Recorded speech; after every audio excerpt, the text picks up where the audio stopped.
Considérez-vous comme salué. Bonsoir, bonsoir. On est déjà connecté et on va laisser le temps aux gens. Salut Mario.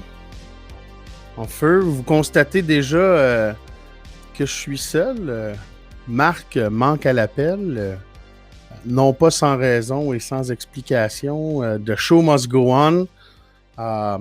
Je vais vous expliquer ça en détail dans quelques petites secondes. Je vous souhaite la bienvenue. 5e épisode du Showroom, le podcast. On est live, on est 8. Vous pouvez vous présenter, dire salut si c'est la première fois ou des habitués. Là, je ne sais pas si Seb is in the house, mais Mario t'a devancé. Et Torka Team aussi, mon fils. Je vais vous... Salut Alexis. Merci d'être là. Bien gentil. Aujourd'hui, je vais vous annoncer le sujet que vous puissiez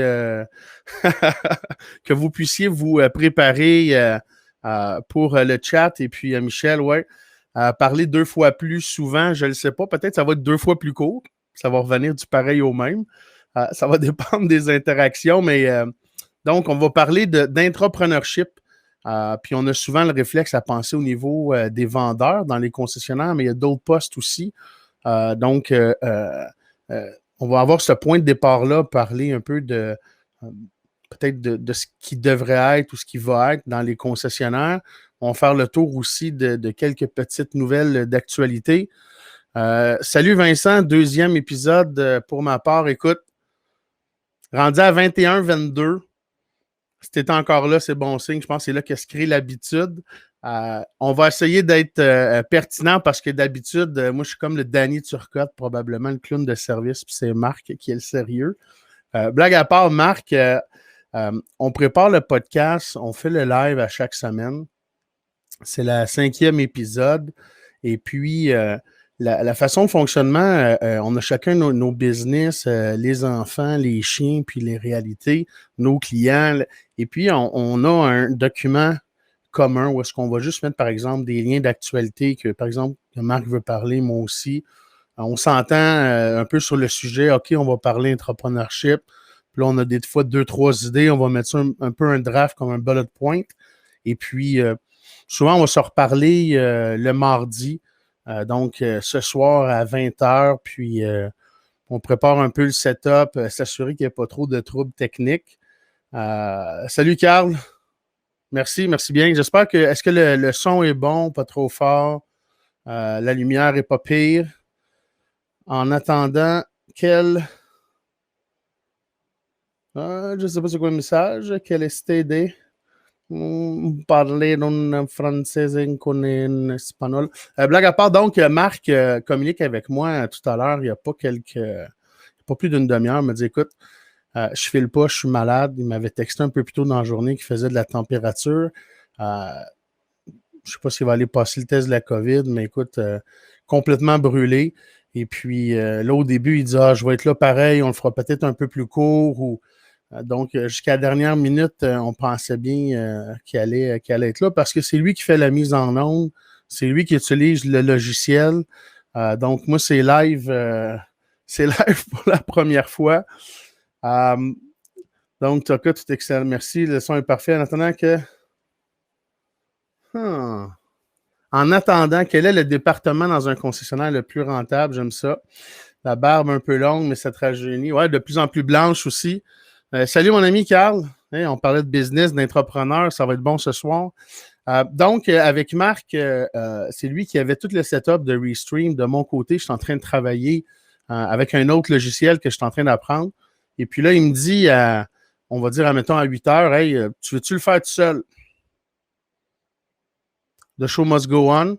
On parlait d'intrapreneurship, puis que des fois, il peut arriver des situations, des réalités. Il y a probablement, et il y a en effet quelques entrepreneurs déjà dans l'audience, dans la salle. Il y en a d'autres en concession. Mais donc, Marc m'a passé les clés du véhicule. Il m'a dit, il y a le cruise control, les pitons, tu peux jouer avec la radio, start, puis le gaz, le break. Donc, j'espère que ça va bien aller. Pardon. Là, j'essaie de voir la façon pour garder vos chats et ne pas les perdre. Donc, parfait, j'ai trouvé ça. Donc, entrepreneurship, on va parler de ça. Avant, je voulais tabler sur quelques petites nouvelles d'actualité cette semaine et la semaine passée, puis avoir votre avis. Donc, au live, allez-y. Tout d'abord, je veux parler de Amazon et Mitsubishi, Outlander, qui ont lancé officiellement, si je ne me trompe pas, c'était mardi passé à 18h, je crois. J'avais pris en note d'en parler cette semaine, pas cette semaine, pardon, mais la semaine passée, puis on parlait des leads, donc on s'est emporté un peu. Je voulais revenir sur cette nouvelle-là parce qu'on n'en avait pas parlé, mais pour moi, c'était un milestone, c'était quelque chose qui était important. Que Amazon, qu'on le sait, qui ont ils ont le capital et d'autres avantages. Il y a beaucoup de pourparlers entre les Google, les Apple, tous les autres gros joueurs, pardon, le GAFAM, par exemple. Mais Amazon, toujours un peu discret, mais là, de commencer avec une audience comme un lancement du Mitsubishi, j'ai assisté au live. Je ne sais pas s'il y en a parmi vous qui ont assisté à ce lancement-là. Si je ne m'abuse, ça avait lieu sur Amazon TV Prime ou quelque chose comme ça. Étant un membre Prime, j'avais reçu l'invitation. Puis, en cliquant sur le lien, ça a ouvert l'application Amazon. Directement, on a eu le live préenregistré, le lancement. Donc, il y a eu une mise en scène. Je ne jugerai pas de la qualité du lancement ou du modèle ou tout ça. Moi, c'était plus que s'il y a déjà des joueurs qui sont dans l'écosystème, puis il y en a d'autres comme ça, Amazon, qui commencent à se positionner comme industrie, comme concessionnaire, même comme consommateur. Faut regarder ça aller. Belle plateforme Amazon, oui, en effet. Je pense que on a beaucoup à tirer en termes de, on peut dire de leçons, mais d'études de cas ou de UX ou peu importe comment Amazon a tellement la data et l'investissement depuis les tout débuts sur le comportement et même si on ne fait pas du commerce en ligne, je le dis toujours, il y a beaucoup de choses qu'on peut apprendre, puis peut-être même essayer d'appliquer dans notre industrie parce que je fais une parenthèse avec ça, Amazon, mais j'entendais un podcast que j'écoutais, hier, puis c'était un peu ça, le gars, ce qu'il disait, c'est arrêter de dire, OK, Amazon, c'est du commerce en ligne, nous, les concessions, par exemple, ou d'autres détaillants, mais on n'est pas, on ne fait pas du commerce en ligne. Puis lui, ce qu'il disait, c'est pour le consommateur, il n'y a plus de différence. Puis je crois que c'est vrai, que ce soit des voyages, peu importe, des crayons à 2 piastres, peu importe ce qu'on magasine, on va sur le web, on est habitué, puis il y a beaucoup de comportements ou de façons de rechercher l'information ou de rapidité avec laquelle on est habitué d'avoir rapidement l'information. Donc, consommateur, on est habitué de magasiner, de fonctionner d'une certaine façon, puis il y a de ça à apprendre. Donc, il y a le lancement du Outlander qui, si je ne m'abuse, partage la plateforme avec le Rogue, moteur, transmission, quelques composantes. Si vous avez vu le lancement, le look, les lumières et tout ça, c'est assez différent. Mitsubishi qui est une marque, je veux dire, à qui ça va faire du bien d'avoir de la nouveauté comme ça.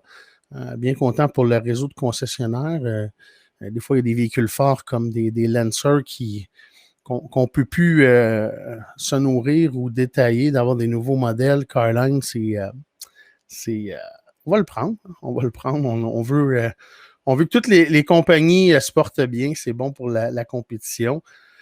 Facebook en Australie, je ne sais pas s'il y en a d'entre vous qui ont suivi ça, mais la semaine passée, là, il y avait eu un boycott au niveau de l'actualité. Les médias, là, c'est revenu. Je ne veux pas m'étirer sur le sujet aujourd'hui, mais c'est assez... on est à un point tournant pour bien des des maillages dans l'écosystème, des façons de faire, des pratiques d'affaires, autant pour Google là, et à plusieurs égards dans plusieurs gouvernements, mais Facebook aussi. J'ai vu un concessionnaire aux États-Unis, une annonce la semaine passée qui avait fait une annonce spéciale. Puis Marc avait marqué dans le cahier de notes qu'il y a BMW Laval qui, si je ne m'abuse, accepte les paiements en Bitcoin. Donc, je ne sais pas si vous avez vu passer dans l'actualité des concessionnaires ou autres commerces de notre industrie qui acceptent d'être payés en Bitcoin. Ça commence. J'avais vu 2 concessionnaires à Brooklyn, aux États-Unis. Et là, selon les notes de ma recherchiste Marc pour ce soir, BMW Laval, oui, j'ai vu ça passer sur Trading QC. Bon, Mario, ben, nice. Écoute, un concessionnaire qui accepte les paiements en Bitcoin, je ne sais pas où est-ce que ça va aller. Je ne veux pas embarquer non plus dans la parenthèse de tout ce qui est crypto-monnaie, mais c'est le mouvement. Moi, c'est l'action, c'est le mouvement, c'est la nouveauté. C'est les itérations. Hein. C'est un peu ça la business comme le web. C'est les essais-erreurs, c'est d'essayer. Fait que moi, je dis chapeau à ceux qui osent comme ça. Et si BMW Laval offre ça, ben chapeau. Puis je serais curieux de voir s'il va y avoir quelques transactions.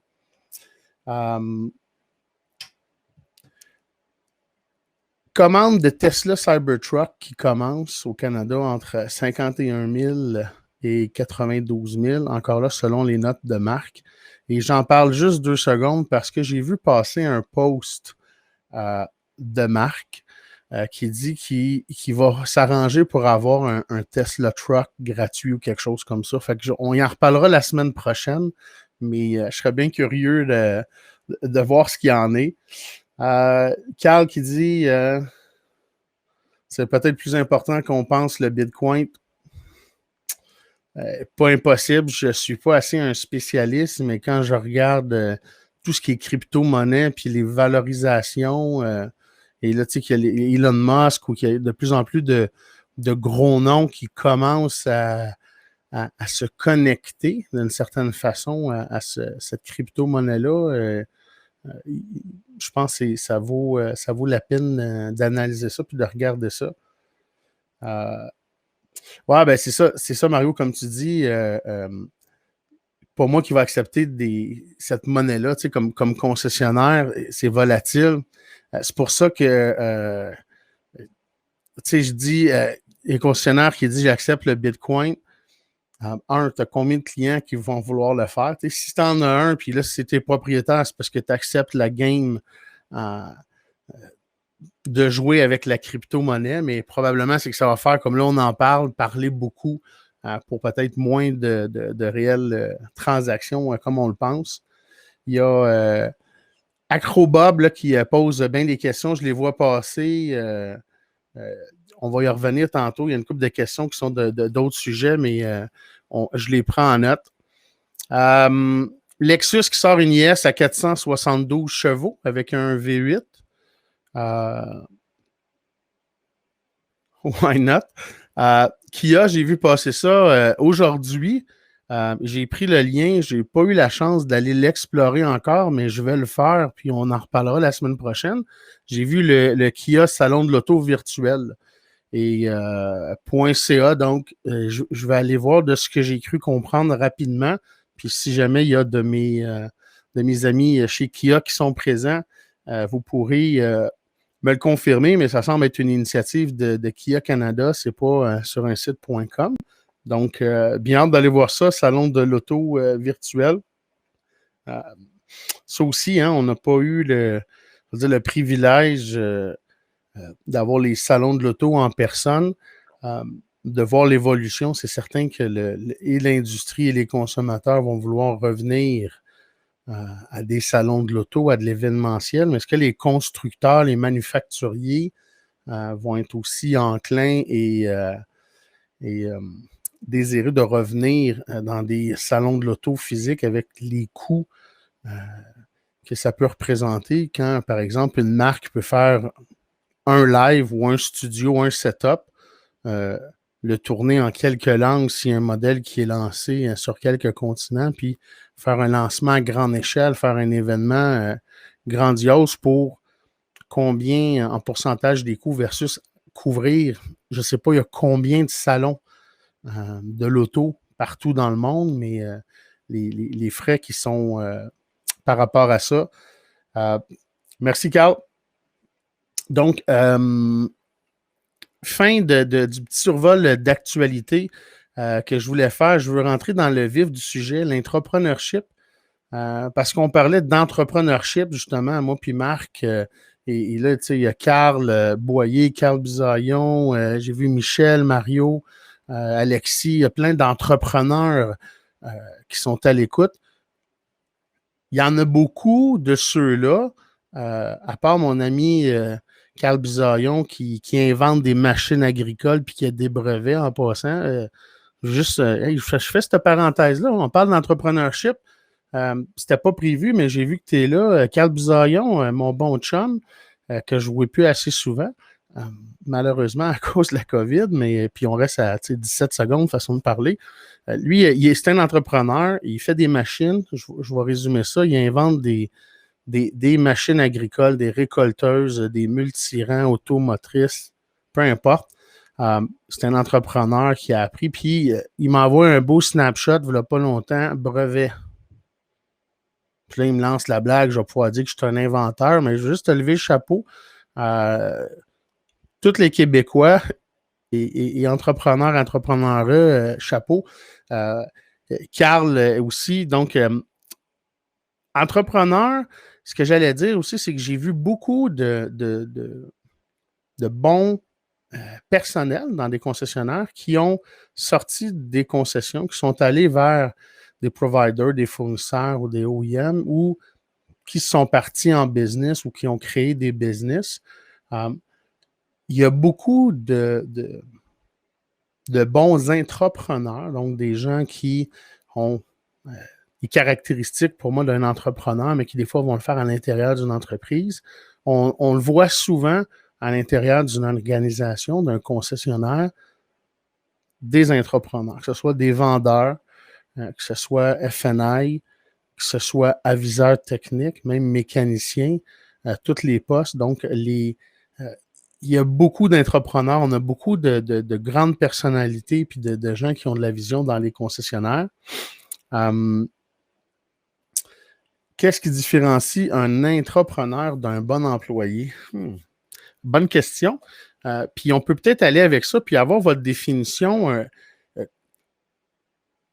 Un bon employé, tu sais, de ce temps-là, j'écoute beaucoup que ce soit Gary Vee ou Simon Sinek, quelques gros noms, puis tout ce qui est un peu le leadership, puis la business, puis il y a toujours la phrase qui revient que, tu sais, si je suis propriétaire d'un concessionnaire automobile, il n'y a personne qui va se soucier autant de ma business que moi-même. Et des fois, le problème va partir de là. Si, comme propriétaire, je ne peux pas reconnaître ça, puis après ça, j'ai des attentes envers des employés ou même des intrapreneurs, puis avoir des attentes envers eux qui sont aussi grandes pour être engagés envers l'entreprise que moi, je le suis. Donc, quand je comprends ça comme propriétaire de la business, je vais avoir une meilleure gestion de mes attentes. Puis après ça, c'est que qu'est-ce que je peux faire comme propriétaire pour, créer ma culture d'entreprise, me définir qui je suis, puis attirer les bons talents. Attirer les bons talents, puis les garder aussi. Donc, si je reconnais un bon employé, puis tu disais, intrapreneur ou bon employé, la façon que je le séparerais, si on peut dire, des fois, un employé, c'est quelqu'un qui n'aura pas des ambitions professionnelles. Il y a des gens qui aiment leur travail puis qui rentrent de 9 à 5 pour accomplir leur travail, puis ils sont bien avec ça, puis ils sont corrects parce qu'ils ont, que ce soit les hobbies, le passe-temps, la famille, on connaît tous les réalités de la vie puis l'équilibre, dans quel domaine on peut mettre du temps. Mais il y a des très bons employés qui vont donner le meilleur d'eux-mêmes, mais ils ne rentreront pas la fin de semaine. Puis il faut respecter ça, il faut savoir reconnaître ça comme propriétaire ou comme dirigeant.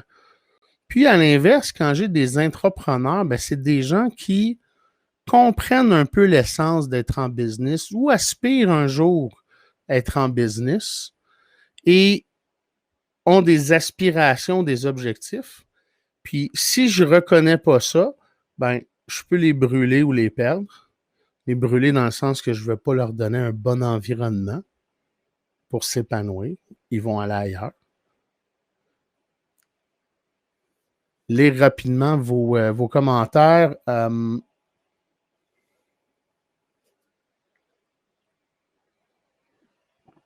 peu ce que tu dis, Mario, hein, c'est un peu ce que je disais. Tu sais, l'entrepreneur, on n'a pas besoin de le pousser. Mais il y a un peu de ça, c'est justement la motivation. Puis c'est ça mon point un peu dans le podcast aujourd'hui, parce que je vais faire le parallèle tout de suite pour montrer le point. J'ai eu le privilège d'aller en agence. Donc, de vivre ce qui est la réalité d'un concessionnaire automobile, puis ce qui est la réalité d'une agence. Puis je l'ai probablement plus réalisé en agence, où est-ce que tu as, par exemple, un spécialiste Google Ads, ou SEO, ou Facebook, ou analytique, peu importe, un programmeur, un infographiste. Tu as des corps de métier qui, peut-être parce que c'est la nature de l'industrie, mais il y en a beaucoup plus probablement d'entrepreneurs qui aspirent à avoir leur business. Donc, en agence, j'ai vu des agences qui n'ont pas compris, puis j'ai vu des agences qui ont compris. Ceux qui ont compris, pour moi, avaient un gain puis un avantage considérable. Dans le sens que, si par exemple, j'ai un employé que je vais appeler Tommy Tartampion. Tommy, il aspire à avoir sa business. Si en agence, par exemple, Tommy, il fait du Google Ads, puis il veut devenir consultant Google Ads, il sait que dans 5 ans, il veut se partir son agence. Puis il travaille pour toi en ce moment. Même affaire en concession. Si je ne sais pas, moi, j'ai un conseiller en produit très performant, mais il veut devenir entrepreneur. Il a des idées de business. J'ai 2 choix. Si je suis capable, de le reconnaître, là, j'ai déjà l'avantage. Puis mes 2 choix à ce moment-là, c'est est-ce que je l'encourage, je le reconnais, puis je l'accompagne, ou j'essaie de l'étouffer, puis je me croise les doigts qu'il reste le plus longtemps possible. J'ai l'impression, puis vous me corrigerez si je me trompe, mais que dans notre industrie automobile, dans notre culture automobile, c'est plus la deuxième option. Si je vois quelqu'un qui a des grandes aspirations, qui veut partir sa business, ça peut me faire peur, ou je peux vouloir l'éteindre, ou je peux dire, ben, je ne veux pas investir en formation ou en temps sur cet employé-là parce qu'il peut partir.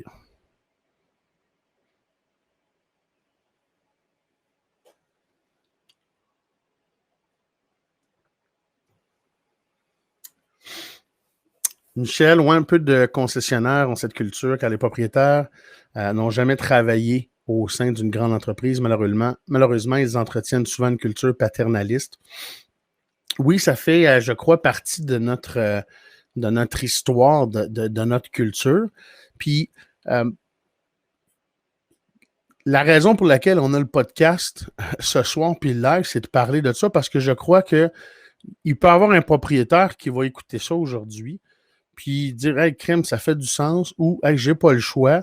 Puis si on peut juste enlever des œillères puis d'aider des leaders, des dirigeants à comprendre ça ou à accepter ça ou à travailler avec ça, je pense que l'industrie va être gagnante. Je vous donne un exemple. Si j'ai un employé qui veut se partir en business, puis qui dit, je le sais que dans 5 ans, il veut avoir une business en ligne pour vendre, je sais pas moi, des mags qui tournent puis des cils pour les lumières. Il veut relancer la business des cils. On va prendre cet exemple-là.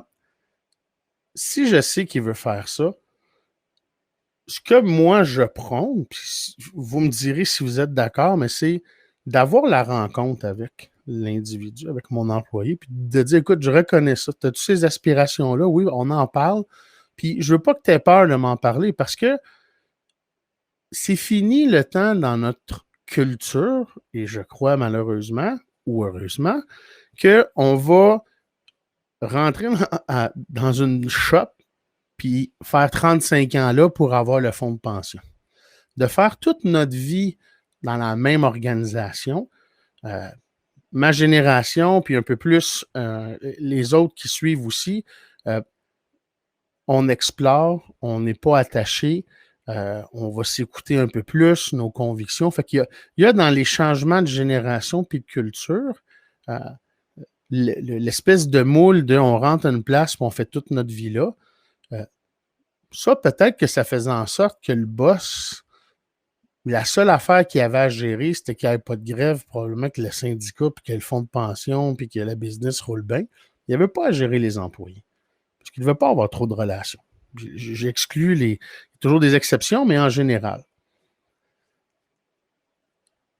Aujourd'hui, la majorité, puis je vais dire des jeunes et des moins jeunes, là, puis je vais dire quand je regarde dans les concessionnaires, puis dans les dernières années, je me suis promené, je vais dire 20 et trentaine, il y en a beaucoup dans des postes même de DG, de propriétaires de troisième génération ou deuxième, des directeurs des ventes, des leaders de département ou des conseillers ou des FNR, peu importe le poste. Fait que ceux qui sont dans la vingtaine sont souvent dans cette culture-là. Et je crois que si j'avais un Tommy Tartampion avec sa business de cils, je le rencontre, on a la conversation, puis je dis, écoute, moi là, je peux nier ça. Tu sais, je peux dire, ah, tu veux pas te donner à ma business. Moi, là, ce que je reconnais, là, j'ai entendu un gars dire ça à un moment donné. Il disait, il n'y a personne qui va se soucier autant de ma business que moi. Fait que ma business, là, ça se peut que tu l'aimes, tu sais, parce que tu as choisi ça comme travail, puis il y en a d'autres, là. Mais moi, là, je sais que ça se peut que dans 5 ans, tu vas le partir de ta business. Sais-tu quoi? Si je peux t'aider à partir de ta business dans 3 ans, puis que tu continues à travailler pour moi, puis à me donner un bon rendement, puis que je t'accompagne là-dedans, puis que je vais te faire grandir, je vais te mentorer, ou... Puis là, c'est pas que je veux investir dans ta business ou quoi que ce soit, c'est que moi, je t'aime comme individu, je t'apprécie comme personne, je veux te garder dans mon écosystème comme employé. Je le sais que tu feras pas juste ça, que tu vas vouloir, pour t'épanouir ou pour peu importe la raison, faire tel travail ou avoir tel objectif, ben, je peux peut-être t'accompagner puis que les deux se font. Et tu sais quoi, si jamais la transition va vers là, puis que tu vas pour être ta business, mais je vais t'accompagner là-dedans. Tu vas me donner 5 bonnes années ou 4 bonnes années, puis on va être peut-être partner, on va garder une bonne relation. Puis je crois que si je fais ce type de rencontre-là, si j'ai ce type de culture-là, puis que j'ai ce type d'approche-là avec mes employés,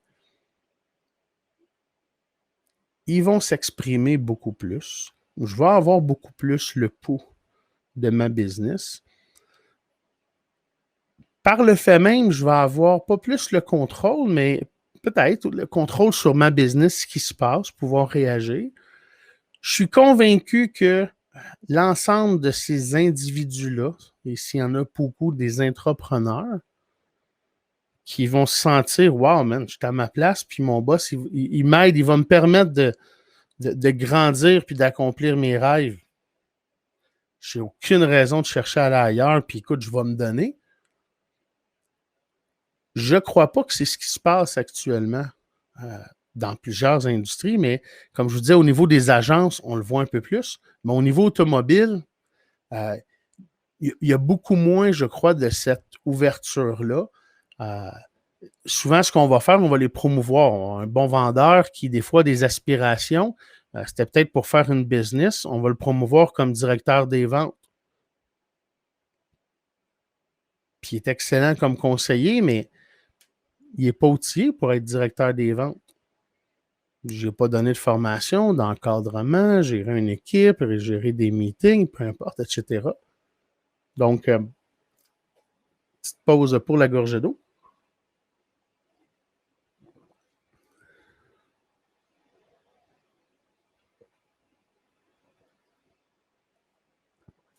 J'aime bien ce que tu dis, Carl. J'ai souvent eu aussi cette espèce de vision-là, un peu de partage de profit. Comme Carl il dit, si tu trouves quelqu'un, une perle rare qui peut t'aider justement à faire progresser ton entreprise, un peu de partage de profit, ça aide beaucoup pour l'implication. Bien meilleur sans Marc, ce show-là. Je suis bien d'accord avec toi. Je suis content de savoir que tu es en vie pareil, Marc. Je vais te dire que c'est un petit peu plus dur pour les gorgées d'eau, mais ça va, puis tu peux aller te recoucher, maman. Je suis correct. Donc, participe est-ce que les groupes sont mieux équipés pour créer des entrepreneurs grâce à leur capacité de formation? Très bonne question. Est-ce que les groupes sont mieux équipés pour créer des entrepreneurs? Capacité de formation. J'aurais tendance à dire non. Le réflexe, souvent, c'est que des grosses organisations qui ont une division ou un département ou un ensemble de personnel pour la formation, c'est indéniable. C'est excellent, c'est un gros plus pour la culture. Mais, tu sais, créer des entrepreneurs, dans le sens où on les reconnaît, et je crois que l'authenticité de la relation, l'authenticité de la connexion, du lien qu'il y a entre le propriétaire ou le dirigeant et l'entrepreneur, je crois que ça, c'est plus fort qu'une structure ou si, par exemple, un gros groupe, pour reprendre ton point, Acrobot, le gros groupe, s'il y a une belle structure, mais que c'est froid, puis que d'en haut, après ça, il n'y a pas de vrai contact humain ou chaleureux, il y a un disconnect, puis après ça, ça se transmet un peu au niveau des DG ou des directeurs ou de la direction. Si ça, c'est pas là, j'aurais beau avoir la meilleure structure, le meilleur département de formation. Je ne crois pas que c'est ça la recette. À l'inverse, par exemple, on va aller à l'extrême, un petit concessionnaire en région qui n'a pas beaucoup de staff, qui souvent, des fois, le propriétaire est aussi directeur général et évalue des autos, puis en achète. Yvan, je salue Yvan, il va se reconnaître, un propriétaire qui fait ces rôles-là. Ben, si tu as un propriétaire comme ça qui t'embauche pour un poste FNI, de vendeur, d'aviseur ou peu importe, puis qui a la conversation avec toi de hey, écoute, j'aimerais ça que tu finisses ta vie avec moi. Ce sera le fun pour tout le monde.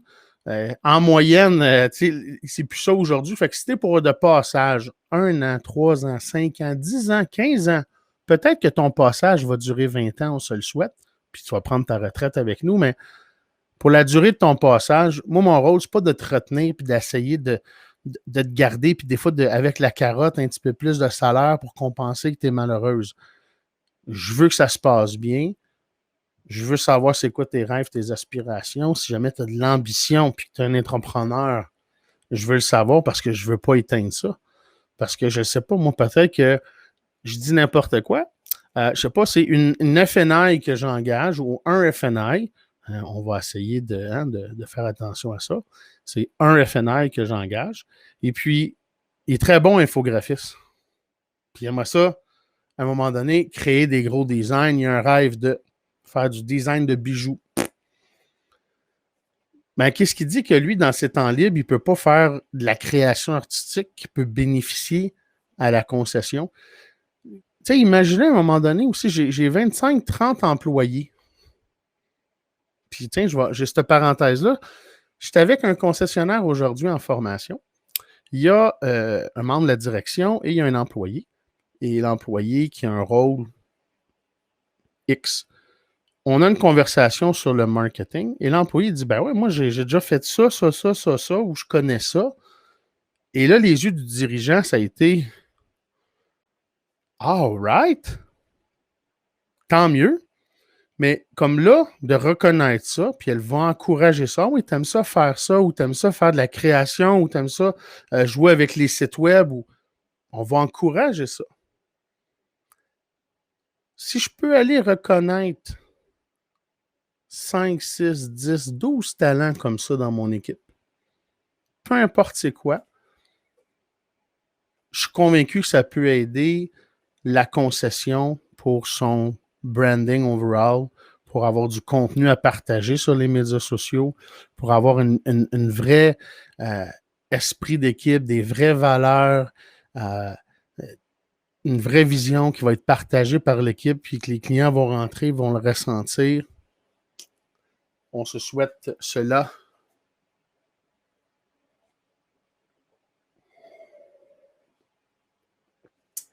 Combien d'anciens collègues? Ouais. Le mindset pour engager aussi ce type d'employé-là, peut-être que dans nos, je vais dire, même aller jusqu'à dans nos offres d'emploi. J'ai vu dernièrement des offres d'emploi pour un concessionnaire. On en voit tous les jours. Mais j'avais l'impression que j'aurais pu changer le logo et la marque et l'adresse. Puis ça aurait pu être exactement la même annonce. Un peu comme encore certaines sections about us ou à propos de nous sur des sites web. Où il n'y a pas de photo d'équipe, où c'est entreprise familiale depuis blanc. L'annonce avait rien de spécial, rien de particulier.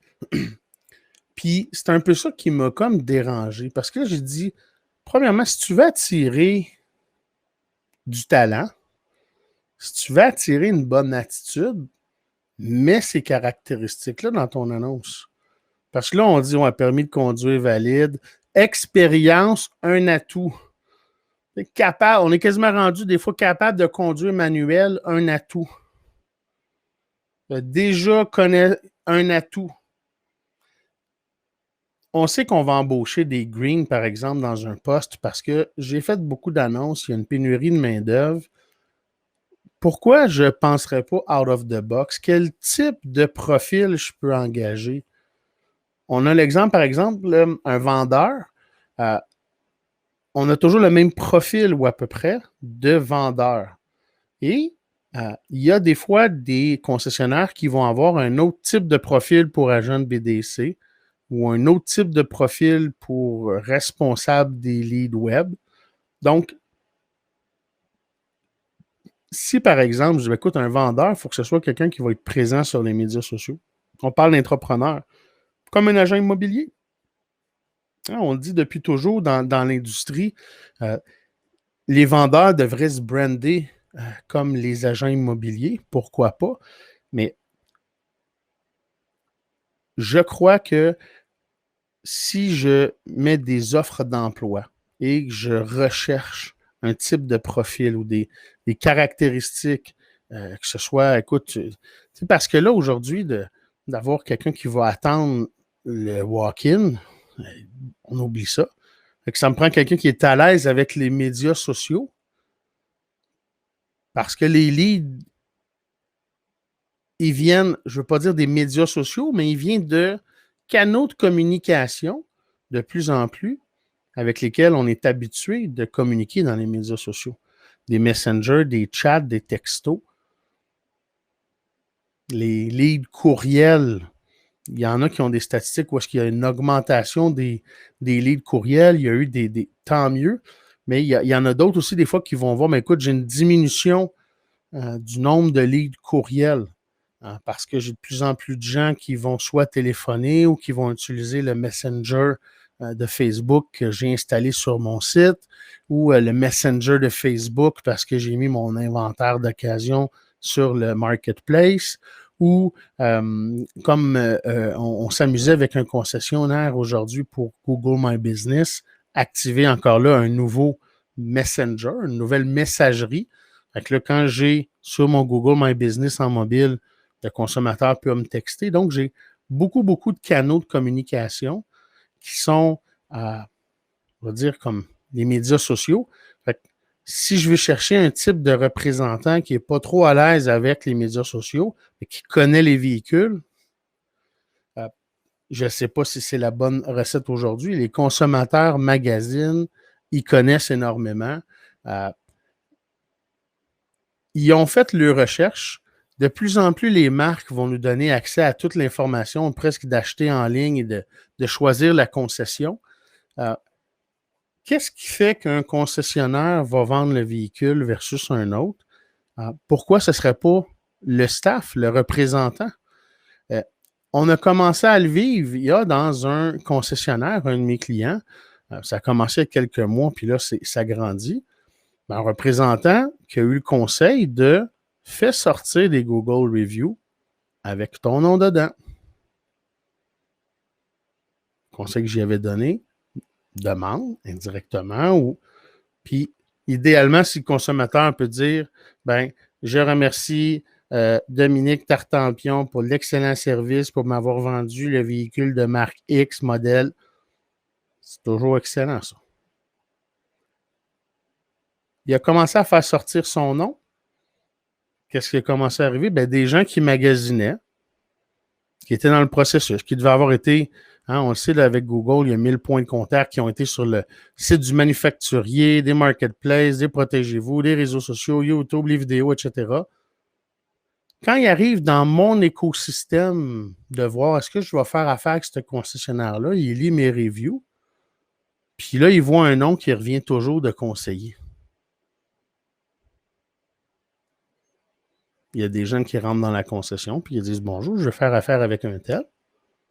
Est-ce que vous avez été référé? » Non, j'ai vu les reviews. Donc, si on extrapole, puis que le conseiller se fait un beau branding, qu'il a sa page professionnelle, qu'il y a des témoignages, qu'il y a des photos, ça va attirer des consommateurs vers cette concession-là. Parce que le consommateur risque plus d'être attiré vers un individu qu'une concession. On est tous comme ça.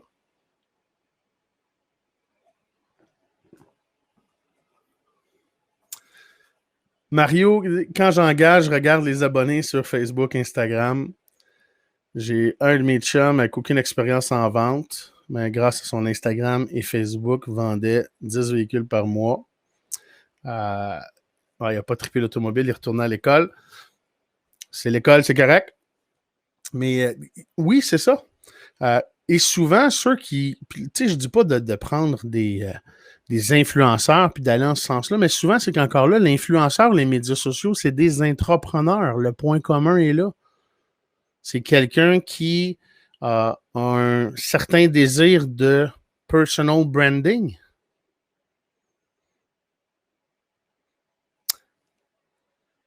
Un exemple, où est-ce que ça pourrait bénéficier? Consommateur qui magasine un gros groupe de concessionnaires qui a la marque A, B, C, D, E, F. S'il veut magasiner 2 ou 3 marques,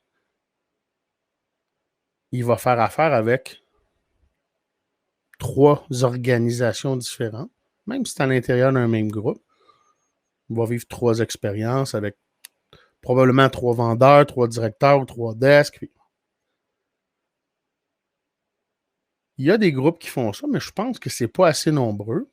Puis je comprends les raisons, comment que ça peut être compliqué et tout ça, been there, done that, mais je pense que c'est pas des raisons suffisantes. Mais si je suis concessionnaire, propriétaire, c'est-à-dire de 5 concessionnaires de marque, c'est sûr que je trouve une façon de permettre parce que mon objectif, c'est le customer journey. Ma priorité, c'est le consommateur.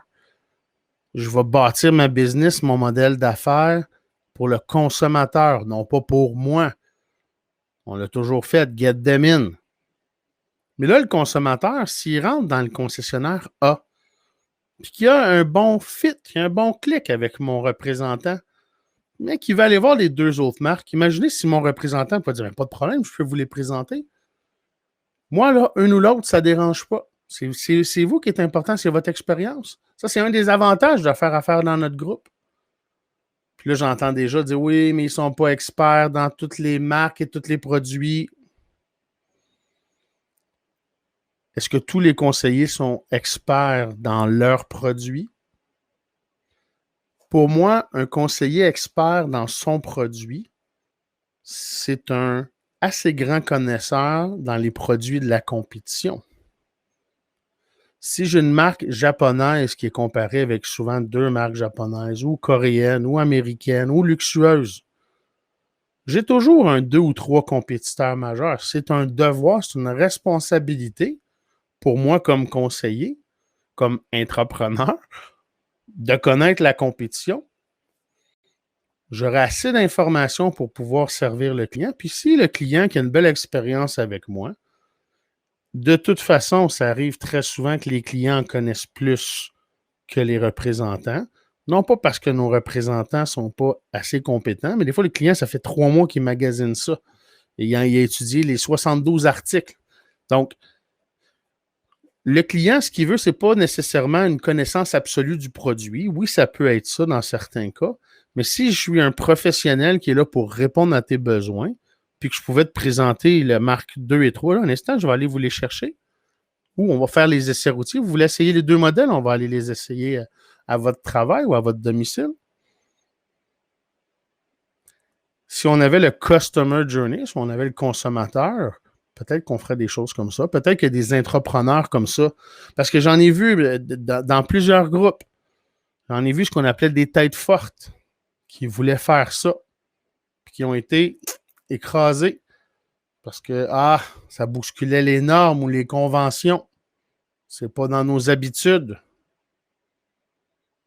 Peut-être que ça aurait été une belle opportunité d'accompagner ces entrepreneurs-là qui auraient pu shiner sur toutes les marques, qui auraient pu peut-être à la limite devenir un ambassadeur pour le groupe, puis ce qu'on appelle faire des passes, des références. Qui sait?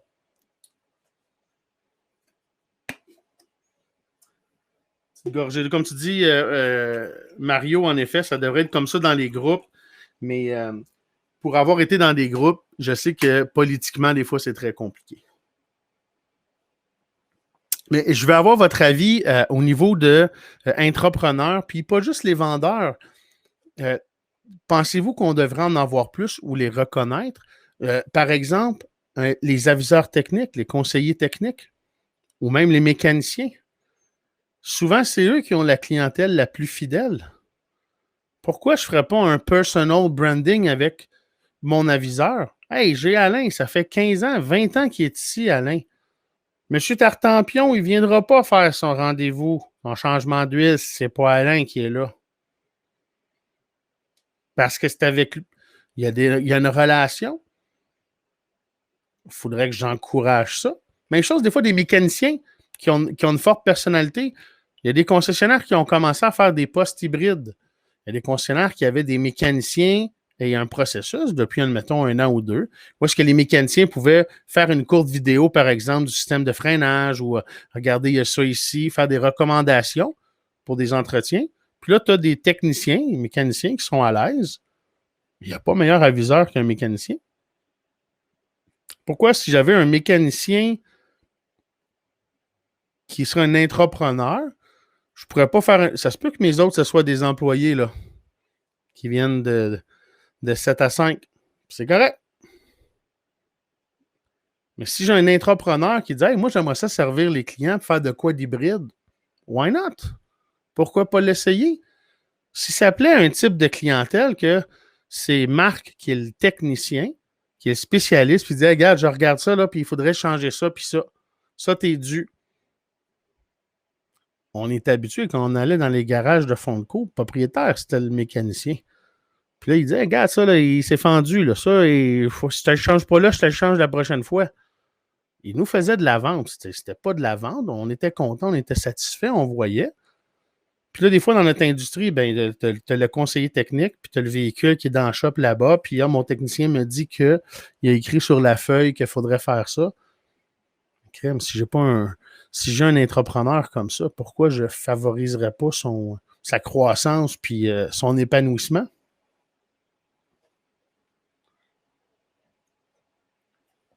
Oui, tout à fait, Carl.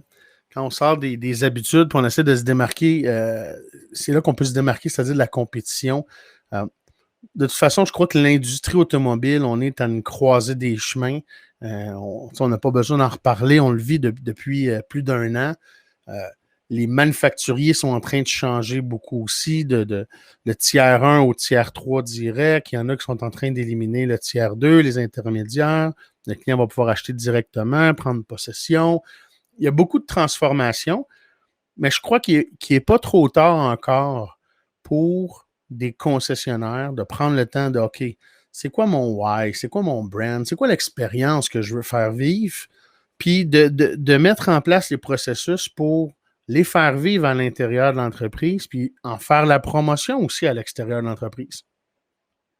Si j'ai un concessionnaire qui dit, ben écoute, moi, c'est M. Tartampion Motors, je suis le propriétaire, puis c'est juste dans le Abardos qui est entreprise familiale depuis 1950. Tu n'as même pas ma photo ou pas trop d'historique, puis tu ne me vois jamais.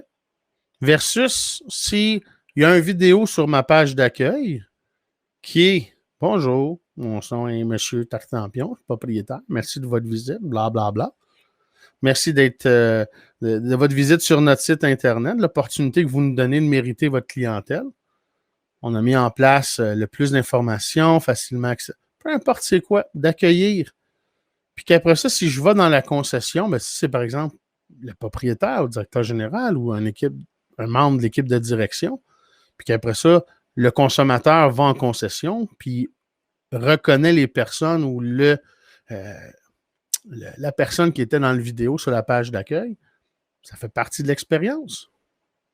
Donc, time check, presque 1 heure. On ne fera pas souffrir trop Marc en faisant un record avec un épisode de 3 heures ce soir, mais je voulais vraiment, puis on en reparlera de ça dans les prochaines semaines, mais tout ce qui est intrapreneur, je crois que le plus un concessionnaire va reconnaître et rechercher ce type d'employés-là, d'individus-là, des gens qui vont être engagés un peu plus, qui vont avoir des fois un peu plus de motivation. Donc, je crois que on n'a pas le choix de toute façon, c'est les nouvelles générations, mais mettez en place, que ce soit sur vos pages employées, dans vos annonces. Si je veux attirer le talent, je veux attirer les leaders, je veux attirer ceux qui sont des positifs et des têtes fortes, il ne faut pas que je mette une offre d'emploi standard. Il faut que je me démarque. Alexis? Oui, tout à fait. Si l'employeur fait grandir les employés autour de lui, puis qu'il fait confiance aux idées, c'est la recette gagnante pour que le concessionnaire se démarque avec l'innovation. Totalement. Hein? Puis je pense que c'est le vieil adage qui dit, les vrais leaders, c'est ceux qui s'entourent de gens plus forts qu'eux. Il y a de ça. Puis dans le plus fort qu'eux, des fois aussi, ça peut être différent qu'eux. Donc, si je suis un style d'entrepreneur, puis je sais que j'ai des idées arrêtées, ben, des fois, de m'entourer de quelqu'un qui est fort, qui est contraire à moi, c'est juste bénéfique pour ma business. Mais, puis on le voit, les organisations qui ont une grande rétention des employés, les organisations qui n'ont pas trop de turnover, les concessionnaires qui ont des employés qui sont là depuis longtemps, très souvent, c'est parce qu'il y a le lien avec le propriétaire ou les dirigeants. Il y a ce lien-là un peu comme familial. Tout le monde le dit, hein, on est dans l'industrie automobile puis on n'en sort pas. Pourquoi? Parce que c'est comme une grande famille. C'est un peu ça aussi. Donc, Avant de vous laisser, on disait on parle d'entrepreneurs. Je veux juste donner, puis c'est pas une plug, là, mais presque. On vient de recevoir tout chaud, tout beau, la dernière édition de Affaires automobiles de février. Et à l'intérieur, vous retrouvez un article que j'ai écrit qui est les 4 canaux de communication de marketing à surveiller en 2021. C'est un article que j'ai écrit pour les concessionnaires. Il y a les 16 canaux principaux qu'on a dans notre environnement, dans notre écosystème.